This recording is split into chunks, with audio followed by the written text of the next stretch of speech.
ओम श्री गुरु सत्ताय नमः। सभी को प्रणाम। आज जानते हैं महापुरुषों ने गायत्री की महिमा का बखान किस प्रकार किया है। हिंदू धर्म में अनेक मान्यताएं प्रचलित हैं। विविध बातों के संबंध में परस्पर विरोधी मतभेद भी हैं, पर गायत्री मंत्र की महिमा एक ऐसा तत्व है जिसे सभी संप्रदायों ने, सभी ऋषियों ने एक मत से स्वीकार किया है। अथर्व वेद में गायत्री की स्तुति की गई है, जिसमें उसे आयु, प्राण, शक्ति, कीर्ति, धन और ब्रह्म तेज प्रदान करने वाली कहा गया है। विश्वामित्र का कथन है, गायत्री के समान चारों वेदों में मंत्र नहीं है। संपूर्ण वेद, यज्ञ, दान, तप गायत्री मंत्र की एक कला के समान भी नहीं है। भगवान मनु का कथन है, ब्रह्मा जी ने तीनों वेदों का सार 3 चरण वाली गायत्री मंत्र निकाला है। गायत्री से बढ़कर पवित्र करने वाला और कोई मंत्र नहीं है। जो मनुष्य नियमित रूप से 3 वर्ष तक गायत्री जाप करता है, वह ईश्वर को प्राप्त करता है। जो द्विज दोनों संध्याओं में गायत्री जपता है, वह वेद पढ़ने के फल को प्राप्त करता है। अन्य कोई साधन करे या ना करे, केवल गायत्री जप से भी सिद्धि पा सकता है। नित्य 1000 जप करने वाला पापों से वैसे ही छूट जाता है, जैसे केंचुली से सांप छूट जाता है। जो द्विज गायत्री की उपासना नहीं करता, वह निंदा का पात्र है।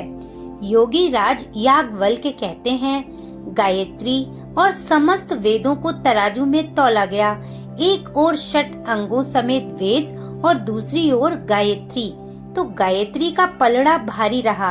वेदों का सार उपनिषद है, गायत्री का सार व्याधियों समेत गायत्री है। गायत्री वेदों की जननी है, पापों का नाश करने वाली है। इससे अधिक पवित्र करने वाला अन्य कोई मंत्र स्वर्ग और पृथ्वी पर नहीं है। गंगा के समान कोई तीर्थ नहीं, केशव से श्रेष्ठ कोई देव नहीं। गायत्री से श्रेष्ठ मंत्र ना हुआ है, ना आगे होगा। गायत्री जान लेने वाला समस्त विद्याओं का वेत्ता, श्रेष्ठी और क्षोत्रिय हो जाता है। जो द्विज गायत्री परायण नहीं, वह वेदों का पारंगत होते हुए भी शूद्र के समान है। अन्यत्र किया हुआ उसका श्रम व्यर्थ है। जो गायत्री नहीं जानता, ऐसा व्यक्ति ब्राह्मणत्व से च्युत और पाप युक्त हो जाता है। पराशर जी कहते हैं, समस्त जप सूक्तों तथा वेद मंत्रों में गायत्री मंत्र परम श्रेष्ठ है। वेद और गायत्री की तुलना में गायत्री का पलड़ा भारी है। भक्ति पूर्वक गायत्री का जप करने वाला मुक्त होकर पवित्र बन जाता है। वेद, शास्त्र, पुराण, इतिहास पढ़ लेने पर भी जो गायत्री से हीन है, उसे ब्राह्मण नहीं समझना चाहिए। शंख ऋषि का मत है, नरक रूपी समुद्र में गिरते हुए को हाथ पकड़कर बचाने वाली गायत्री ही है। उससे उत्तम वस्तु स्वर्ग और पृथ्वी पर कोई नहीं है। गायत्री का ज्ञाता निस्संदेह स्वर्ग को प्राप्त करता है। शौनक ऋषि का मत है, अन्य उपासनाएं करें चाहे ना करें, केवल गायत्री जप से ही द्विज जीवन मुक्त हो जाता है। सांसारिक और पारलौकिक समस्त सुखों को पाता है। संकट के समय 10,000 जप करने से विपत्ति का निवारण होता है। अत्रि मुनि कहते हैं, गायत्री आत्मा का परम शोधन करने वाली है। उसके प्रताप से कठिन दोष और दुर्गुणों का परिमार्जन हो जाता है। जो मनुष्य गायत्री तत्व को भली प्रकार समझ लेता है, उसके लिए इस संसार में कोई सुख शेष नहीं रह जाता। महर्षि व्यास जी कहते हैं, जिस प्रकार पुष्प का सार शहद, दूध का सार घृत है, उसी प्रकार समस्त वेदों का सार गायत्री है।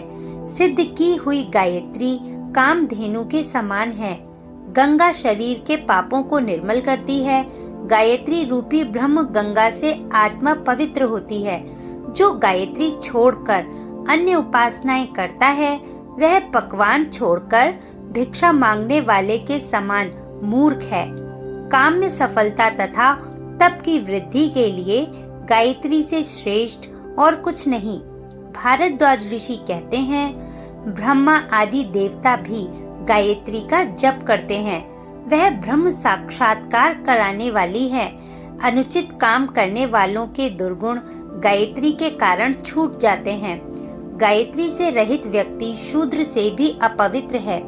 चरक ऋषि कहते हैं, जो ब्रह्मचर्य पूर्वक गायत्री की उपासना करता है और आंवले के ताजे फलों का सेवन करता है, वह दीर्घजीवी होता है। नारद जी की उक्ति है, गायत्री भक्ति का ही स्वरूप है।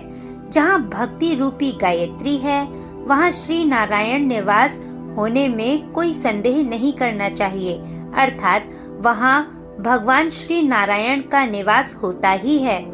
वशिष्ठ जी कहते हैं, मंदमती, कुमार्गगामी और अस्थिरमती भी गायत्री के प्रभाव से उच्च पद को प्राप्त करते हैं। फिर सद्गति होना निश्चित है। जो पवित्रता और स्थिरता पूर्वक गायत्री की उपासना करते हैं, वे आत्म लाभ प्राप्त करते हैं। इससे स्पष्ट है कि कोई ऋषि अन्य विषयों में चाहे अपना मतभेद रखते हों, पर गायत्री के बारे में उन सब में समान श्रद्धा थी और वे सभी अपनी उपासना में उसका प्रथम स्थान रखते थे। शास्त्रों में, धर्म ग्रंथों में, स्मृतियों में, पुराणों में गायत्री की महिमा तथा साधना पर प्रकाश डालने वाले सहस्रों श्लोक भरे पड़े हैं। इन सब का संग्रह किया जाए तो एक बड़ा भारी गायत्री पुराण बन सकता है। स्वामी रामकृष्ण परमहंस कहते हैं, मैं लोगों से कहता हूँ कि लंबी साधना करने की उतनी आवश्यकता नहीं है। इस छोटी सी गायत्री की साधना करके देखो। गायत्री का जप करने से बड़ी बड़ी सिद्धियाँ मिल जाती हैं। ये मंत्र छोटा है पर इसकी शक्ति बड़ी भारी है। स्वामी विवेकानंद का कथन है, राजा से वही वस्तु मांगनी चाहिए जो उसके गौरव के अनुकूल हो।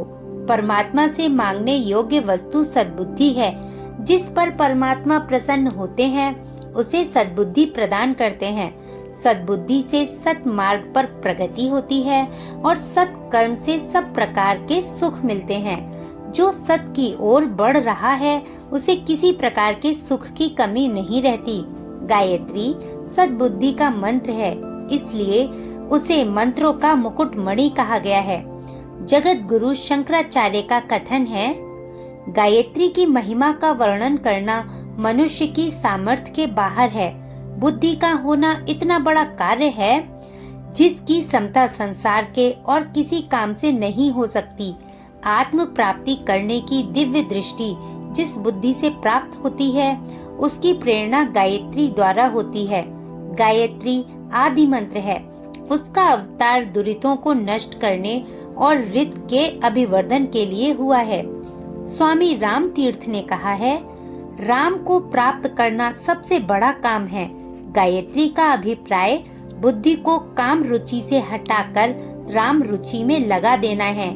जिसकी बुद्धि पवित्र होगी वही राम को प्राप्त कर सकेगा। गायत्री पुकारती है कि बुद्धि में इतनी पवित्रता होनी चाहिए कि वह राम को काम से बढ़कर समझे।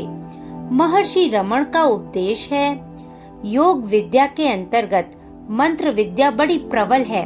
मंत्रों की शक्ति से अद्भुत सफलताएं मिलती हैं। गायत्री ऐसा मंत्र है जिससे आध्यात्मिक और भौतिक दोनों प्रकार के लाभ मिलते हैं। स्वामी शिवानंद जी कहते हैं, ब्रह्म मुहूर्त में गायत्री का जप करने से चित्त शुद्ध होता है और हृदय में निर्मलता आती है। शरीर निरोग रहता है, स्वभाव में नम्रता आती है।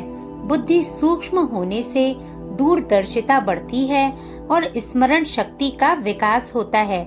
कठिन प्रसंगों में गायत्री द्वारा दैवी सहायता मिलती है। उसके द्वारा आत्मदर्शन हो सकता है। काली कमली वाले बाबा विशुद्धानंद जी कहते थे, गायत्री ने बहुतों को सुमार्ग पर लगाया है।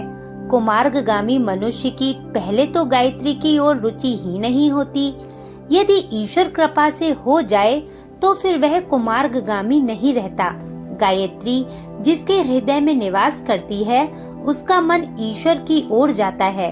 विषय विकारों की व्यर्थता उसे भली प्रकार अनुभव होने लगती है। कई महात्मा गायत्री जप करके परम सिद्ध हुए हैं। परमात्मा की शक्ति ही गायत्री है। जो गायत्री के निकट जाता है वह शुद्ध होकर रहता है।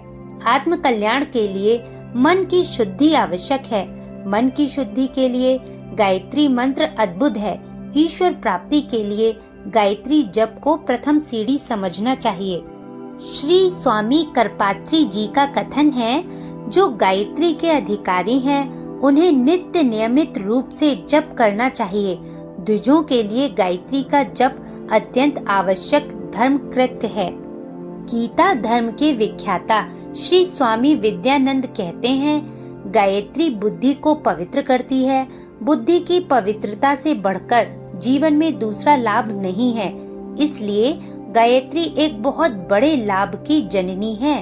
सर राधा कृष्णन कहते हैं, यदि हम इस सार्वभौमिक प्रार्थना गायत्री पर विचार करें तो हमें मालूम होगा कि ये वास्तव में कितना ठोस लाभ देती है। गायत्री हम में फिर से जीवन का स्रोत उत्पन्न करने वाली अनुकूल प्रार्थना है। प्रसिद्ध आर्य समाजी महात्मा सर्वदानंद जी का कथन है, गायत्री मंत्र द्वारा प्रभु का पूजन सदा से आर्यों की रीति रही है। श्री दयानंद ने भी उसी शैली का अनुसरण करके संध्या का विधान तथा वेदों के स्वाध्याय का प्रयत्न करना बताया है। ऐसा करने से अंतःकरण की शुद्धि तथा बुद्धि निर्मल होकर मनुष्य का जीवन अपने तथा दूसरों के लिए हितकर हो जाता है। जितना भी इस शुभ कर्म में श्रद्धा और विश्वास हो, उतना ही अविद्या आदि क्लेशों का ह्रास होता है।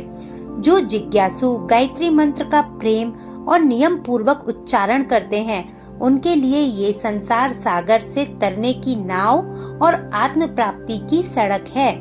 आर्य समाज के जन्मदाता स्वामी दयानंद गायत्री के श्रद्धालु उपासक थे। ग्वालियर के राजा साहब से स्वामी जी ने कहा कि भागवत सप्ताह की अपेक्षा गायत्री पुरुष चरण अधिक श्रेष्ठ है। जयपुर में सच्चिदानंद हीरा लाल रावल, घोड़ सिंह आदि को गायत्री जप की विधि सिखलाई थी। मुल्तान में उपदेश के समय स्वामी जी ने गायत्री मंत्र का उच्चारण किया और कहा कि यह मंत्र सबसे श्रेष्ठ है। चारों वेदों का मूल यही गुरु मंत्र है। आदि काल से भी सभी ऋषि मुनि इसी का जप किया करते थे। स्वामी जी ने कई स्थानों पर गायत्री अनुष्ठानों का आयोजन कराया था, जिसमें 40 तक की संख्या में विद्वान ब्राह्मण बुलाए गए थे। ये जप 15 दिन तक चला था। कविंद्र रविंद्रनाथ टैगोर कहते हैं, भारत वर्ष को जगाने वाला जो मंत्र है वह इतना सरल है कि एक ही श्वास में उसका उच्चारण किया जा सकता है।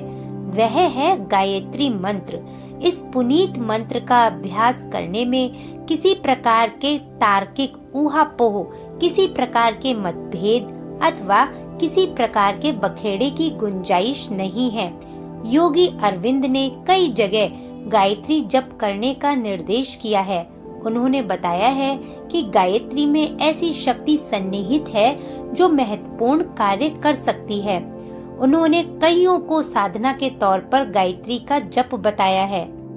महात्मा गांधी जी कहते हैं, गायत्री मंत्र का निरंतर जप रोगियों को अच्छा करने और आत्मा की उन्नति के लिए उपयोगी है।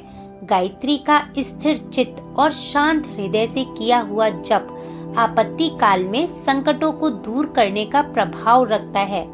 लोकमान्य तिलक कहते हैं, जिस बहुमुखी दास्ता के बंधनों में भारतीय प्रजा जकड़ी हुई है, उसके लिए आत्मा के अंदर प्रकाश उत्पन्न होना चाहिए, जिससे सत और असत का विवेक हो, कुमार्ग को छोड़कर श्रेष्ठ मार्ग पर चलने की प्रेरणा मिले। गायत्री मंत्र में यही भावना विद्यमान है। इस मंत्र के अनेक अर्थ होते हैं और भिन्न भिन्न प्रकार की चित्त वृत्ति वाले व्यक्तियों पर इसका प्रभाव भी भिन्न भिन्न प्रकार का होता है। इसमें दृष्ट और अदृष्ट, उच्च और नीच, मानव और देव सबको किसी रहस्यमय तंतु द्वारा एकत्रित कर लेने की शक्ति पाई जाती है। जब इस मंत्र का अधिकारी व्यक्ति गायत्री के अर्थ और रहस्य, मन और हृदय को एकाग्र करके उसका शुद्ध उच्चारण करता है, तब उसका संबंध दृश्य सूर्य में अंतर्निहित महान चैतन्य शक्ति से स्थापित हो जाता है। वह मनुष्य कहीं भी मंत्रोच्चारण करता हो, पर उसके ऊपर तथा आसपास के वातावरण में विराट आध्यात्मिक प्रभाव उत्पन्न हो जाता है। यही प्रभाव एक महान आध्यात्मिक आशीर्वाद है। इन्हीं कारणों से हमारे पूर्वजों ने गायत्री मंत्र की अनुपम शक्ति के लिए उसकी स्तुतियां की हैं। आज के लिए इतना ही। सभी का धन्यवाद। ये उदाहरण परम पूज्य गुरुदेव पंडित श्री राम शर्मा की पुस्तक गायत्री महाविज्ञान से लिए गए हैं।